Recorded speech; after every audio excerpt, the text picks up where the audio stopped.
It gives me great pleasure to be able to bring a bit of the Rhondda to this year's annual Plaid Cymru conference. We may not have the stunning shorelines of Ceredigion, Pembrokeshire, Llŷn or Ynys Môn, but we do have some incredible natural beauty in our former industrial areas. Our mountains and our vales, our pathways and our ancient bridleways, our incredible local history and nature are all things I and many others have got to know more intimately since we've had to live with this pandemic.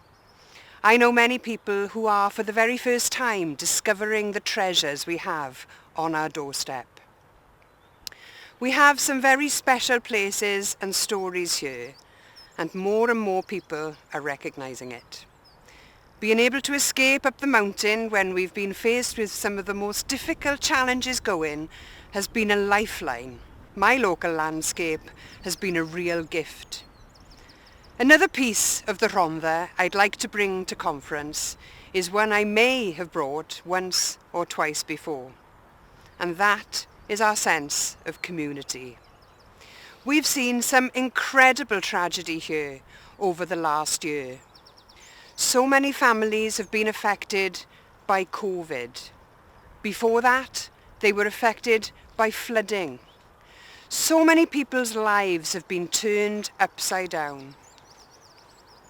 Our area, Rhondda Cynhadledd, has one of the highest death rates in a state that has one of the highest death rates from COVID in the whole world. Places where more people work in public facing jobs which can't be done from home have had a higher incidences of COVID infection. It's not an accident that such places have high levels of poverty too. Historic poverty and poor health go hand in hand. We cannot address the health gap unless we address the wealth gap. And that is something that is now widely understood. It's not enough to understand something like this as an academic subject. It has to be changed. It has to be acted upon. And the wealth gap between places like the Rhondda and those wealthier constituencies in the UK, places like those communities in the southeast of England, where wealth levels are double what we have here, has grown over the decades to gargantuan levels. What kind of neglect has allowed this to happen? We have had the same party come top in almost every election for 100 years next year. And this is where we have ended up. Nearly 5 years ago, people in the Rhondda decided they wanted to do things differently. People wanted a change. There was an understanding that if we keep on doing the same thing over and over, we'll get the same results. So, people in the Rhondda voted for Plaid Cymru. They voted for change. And I very much hope that they will do so again. Because I and our fabulous team of Plaid Cymru councillors, my staff team, our growing team of community volunteers have started a job of work, and we want to carry that on. At the start of the COVID pandemic, almost 600 Rhondda people signed up to be street volunteers, keeping an eye out for older and vulnerable neighbours, offering to get supplies, shopping, prescriptions for those who couldn't leave the house. Some of the connections made in those early days have carried on. Neighbours have become closer, and there are now networks of people all helping and supporting each other right throughout the Rhondda. Some of those volunteers have become food share volunteers, working hard to collect, box up and distribute the food that supermarkets can't sell to people throughout the Rhondda who ask for that. Many of those people and many more all pulled together even before COVID hit us. It's worth remembering that for too many people, COVID and the devastation it has left behind came after they were flooded. The way people came together to help those in need, not just once, but numerous times.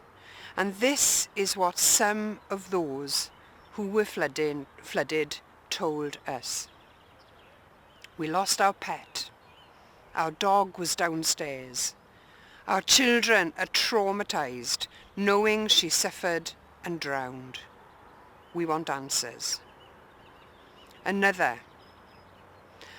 Our eldest daughter, who's 20, has been diagnosed with PTSD as a result of the flood. She's on medication. She's receiving counselling. And although she's tried, she's been unable to return to work and as a result has had to leave her post.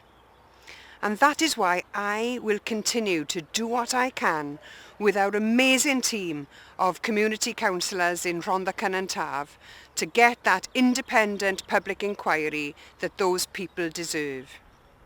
And we are disappointed but not surprised that Labour representatives locally and in the Cynhadledd have rejected such an inquiry, despite local MPs voting for one for flooded communities in England.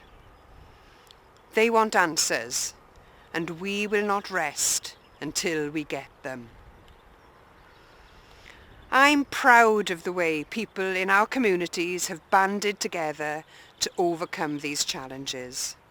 And pulling together works, as we saw from the brilliant, energy-filled and successful campaign to save consultant-led emergency medicine at the Royal Glamorgan Hospital.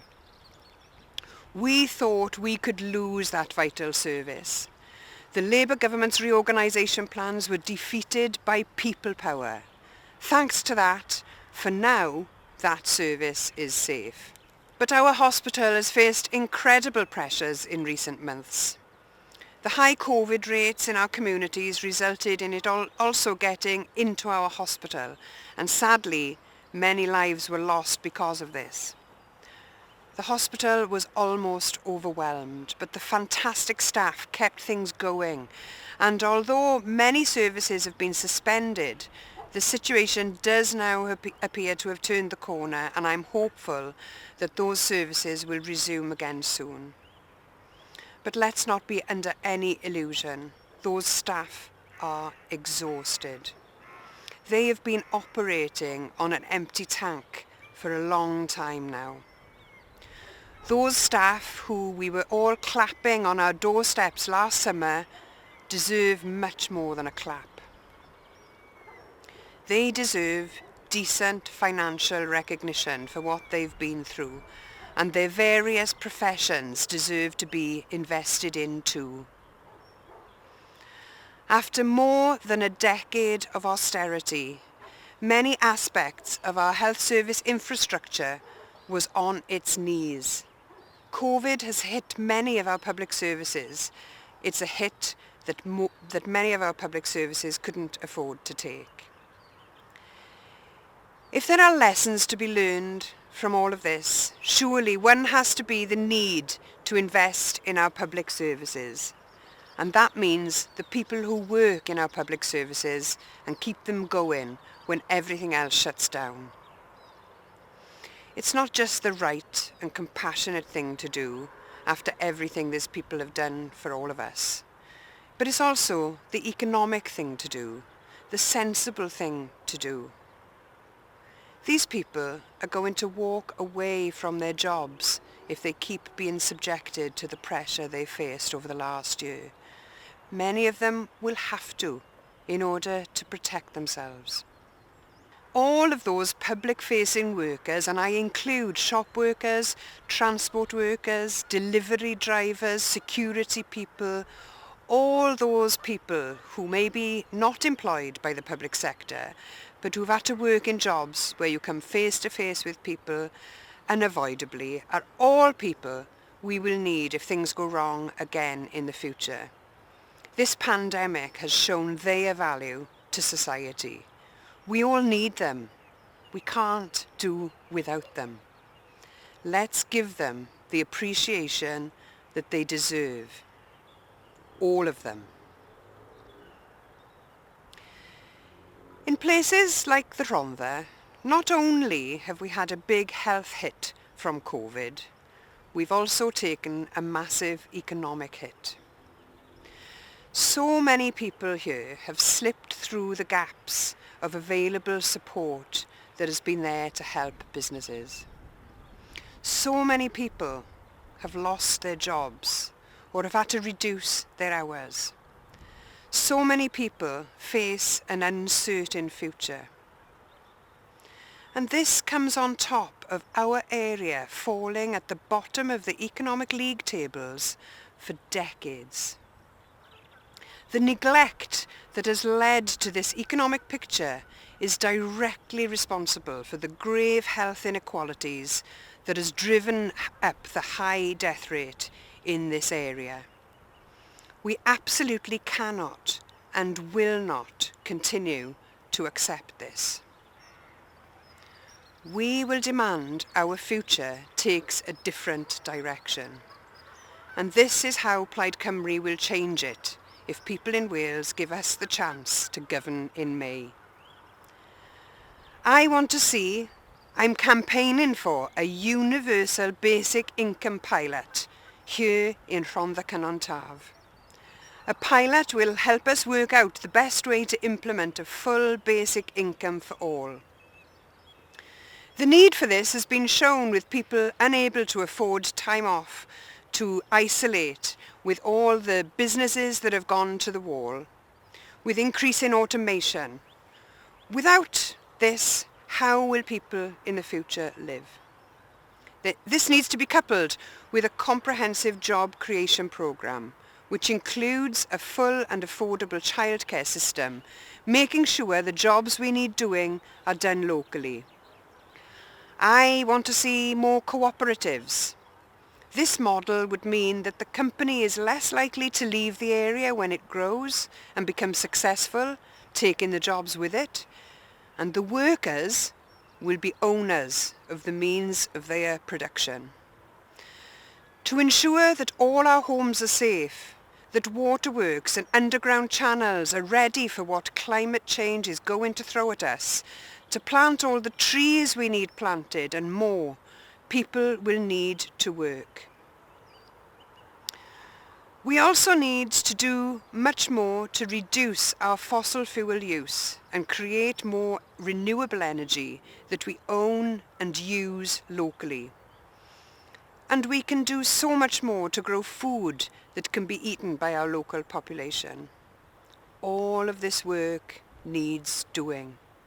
And as the hundreds of people who have come together to save our hospital, to help in the aftermath of the floods, and all of the volunteers through lockdown and our food share, as well as all those who've been helping to build or keep their communities afloat for years, this shows me that we have plenty of people here ready and willing to roll up their sleeves and help build what we can have here into something sustainable and good for us all.